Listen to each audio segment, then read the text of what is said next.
us. This is Ski Talk with Tim and Tony. I'm Tony, that's Tim over there. And today we're going to discuss our likes and dislikes about Mammoth Mountain Ski Resort. How you doing today, Tim? I'm doing quite well, Tony. Good, good. So, I know we got a big storm coming in tomorrow, and Mammoth is what we're going to talk about today and our likes and dislikes about Mammoth. And for me, I've probably been going to Mammoth about 38 years. So when was the first time you went to Mammoth? You got me beat there. I think, maybe 20 years ago. Okay. All right. And do you like Mammoth? Do you dislike it? You must like it since you've been going 20 years or more. Yeah, no, What I, is I like Mammoth a lot. Yep. what are some of your likes? A lot of varied terrain. You can ski pretty much whatever type of terrain you want, parks and all that kind of stuff if you're into that. And it's beautiful up there, and the snow is typically very good. When they founded Mammoth, the guy was I think it's a hydrographer, and Mhm. he used to go up and measure snow for the state, and he knew that that spot was where they got the most snow. So, yeah, Mhm. good place to go. Yeah. So I discovered Mammoth when I was living in Arizona, and I went to a Warren Miller movie at Arizona State. And I said, "Let me go check this out." And they were showing Mammoth, and Scott Schmidt was one of the extreme skiers, and they were, highlighting Cornice, and I'm like, "Well, this resort looks nice. It looks like a lot of fun, and it's in California." So I bought a brand new car and drove up to Mammoth for a weekend, and I fell in love with the resort. And that was back in the '80s when I was in college, and I've been going ever since. I think Mammoth for me is one of my favorite resorts that I've been to since I've been skiing. And like you said earlier, it has all type of terrain. It has the steep chutes. Cornice is one. Um, it has nice blue runs. It has a nice ski school. My kids grew up in the ski school at Mammoth. Should we talk about how to get to Mammoth? Yeah. So Mammoth is about what do you say, about a 5-hour drive from Los Angeles? Yeah, about a 5-hour drive depending on where you're at, Mhm, and it's pretty accessible from both like Los Angeles proper. You kind of go up start up the 5 and then take the 14, and it cuts across, gets to the sort of the tail end of the Sierras and runs into 395, which is the highway that runs up. From the eastern side, like San Bernardino, you would just take the 15 or the 215, take mhm, that north, and you'll find 395 going that way as well. And then 395 it was a two-laner all the way, but they've made most of it a four-laner now, mhm, and it runs along the eastern side of the Sierra, and it's really beautiful. I think, in places it's like 4,000, 5,000 foot elevation, and the mhm, mountains to your left, the Sierras, you can actually see Mount Whitney at 14,000, and then a bunch of peaks that are, 10, 11, 12, 13,000 feet. So you're kind of on the desert floor ish, and you're looking at these spectacular mountains. It's crazy. That's how you would get there from the south. And Los Angeles, of course, being the majority, I would think, of the people that come into Mammoth. And mhm, then from the north, you'd be coming down from Reno or anywhere north of Reno. Uh, Even, if you were up like in the Lake Tahoe area, you'd come down 395. But if you were in the Lake Tahoe area, odds are you'd go skiing up there. 395 is a very scenic route, and it's an easy drive. It's not when you drive from LA to Mammoth, it's not this mountainous road like when you go up to Big Bear, for example. It's a real nice scenic drive, and you don't really start feeling the climbing until you get out of Bishop. There's definitely not as many twists and turns, like hardly Mhm, any when you're going up there. mhm, And to your point, when you hit Bishop, I don't know what the elevation is there. Let's say it's 5 or 6,000 feet, and then the road starts to climb from there, but it's pretty much a gradual, more of a straight climb. right, And yeah, so if you're a car sick person, perfect perfect place to go.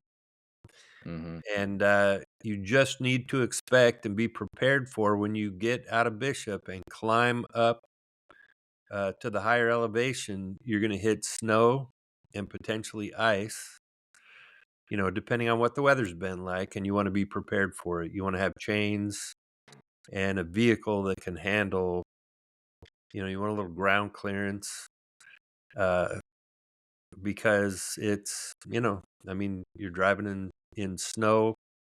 Although they do a pretty good job of clearing it. I know you and I went and never had to use chains. Got a four-wheel drive Toyota Tundra, but we were driving on snow and ice and so on.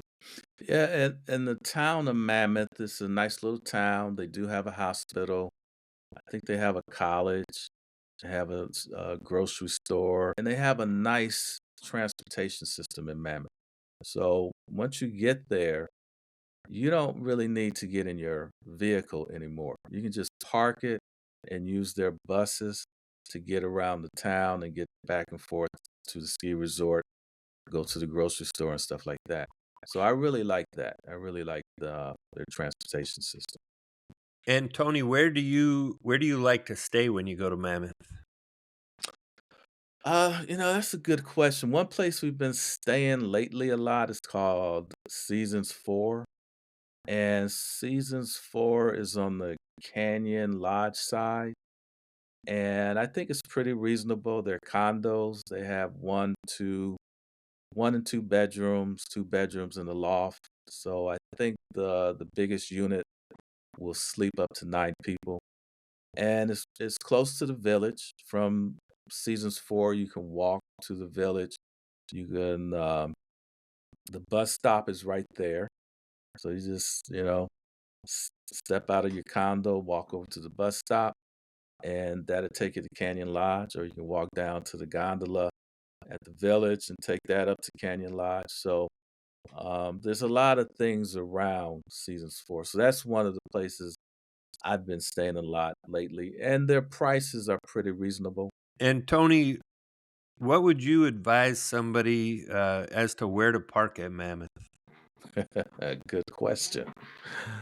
Um, I've always Mammoth does the parking lots at Mammoth are not very big. And so you and I go to Canyon Lodge a lot. We start at Canyon Lodge, but that's a pretty small parking area. So if you want to get a parking spot, and also what Mammoth does now, I know on weekends, I can't remember on weekdays. I think it's free on weekdays, but they take half the parking lot and split it. So the closer you are to the building, you have to pay. So, and I think that's on weekends. Last time we did it, I think it was $30 or something like that. But I you have to get there early if you want to get a spot because it fills up quick, and that's for all the parking around Mammoth. Get there early, especially on weekends. Get there early if you want a spot. Otherwise, you're going to be parking on the roadway someplace and then have to get on the shuttle bus and take that up there. We went up there with Logan, Hmm. and we actually stayed in Bishop for the night, Hmm. and then got up early and went up, but not early enough with breakfast.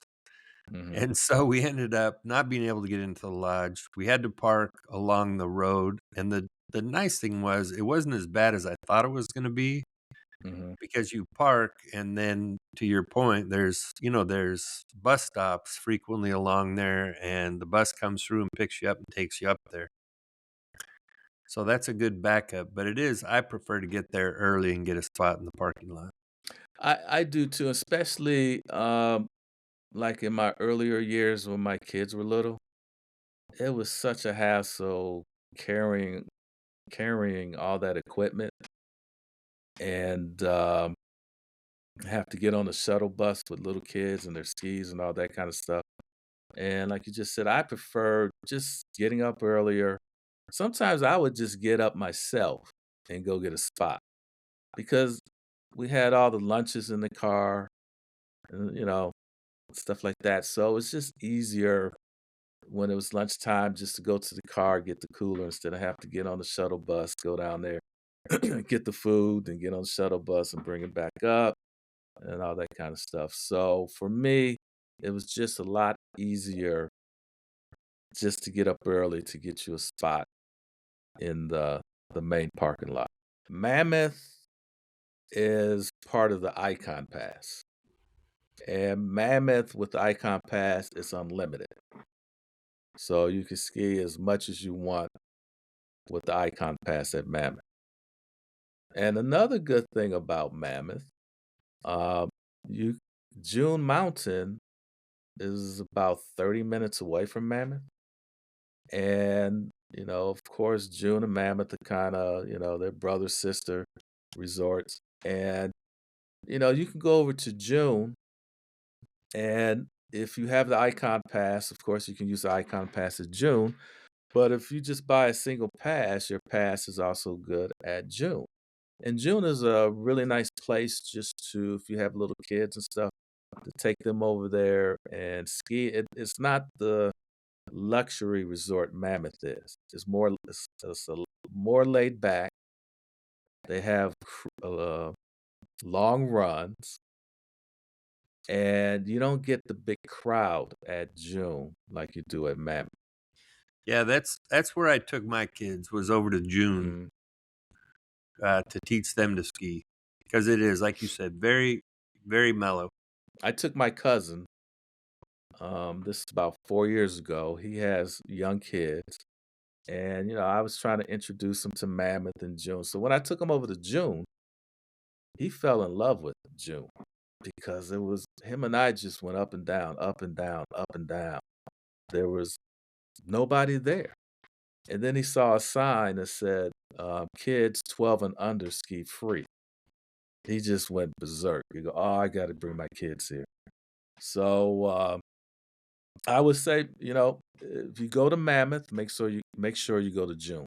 The other thing that struck me, like last year when we were there was so much snow that we literally couldn't ski for the weekend that we were there, but they were plowing everything. I mean, they've got plenty of people, both, public and private, Hmm. plowing the place, and they just did a tremendous job, I thought.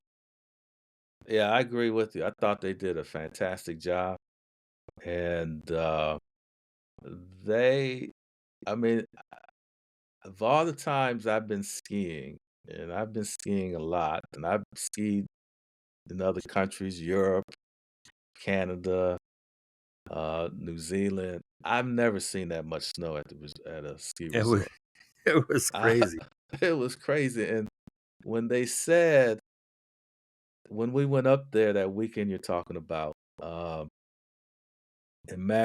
it was only one lift open, and it was out of Canyon Lodge, and over at the main lodge, they said they were digging the lifts out, and literally they meant they were digging the lifts out. There was so much snow that the lifts were buried, Yeah. and they couldn't run them because they literally had to dig them out. Well, and So, the lift that was open only had, like, 1 run or I don't know, something it just wasn't worth going. if you skied, you could hardly see. The wind was blowing like crazy, so it wasn't a great day for skiing. And then we couldn't get home because 395 was closed because of flooding at certain parts down lower. Exactly. So, That was the ironic thing. We couldn't even get home for a day or so. you got anything else about Mammoth? I think that's it, other than the fact that there's a huge storm blowing in tomorrow, and it's supposed to go. They've already gotten 30, something like 33 inches of snow in probably the last 4 days. Mhm. And I think they're expecting multiple feet of snow here Sunday, Monday, Tuesday. I'm not sure how long it's going to go, but as I'm going to go, I think you and I are going to go up there as soon as the roads are a The little wo bit clear. So, like the next day. Sounds good to me. I'm looking forward to it. If you found this video helpful at all, please like it and maybe subscribe to our channel. Hopefully, we're getting a little bit better as we go, and we'll keep working on it. Well, thanks for joining us today. This is Ski Talk with Tim and Tony, and we'll see you on the slopes. See ya.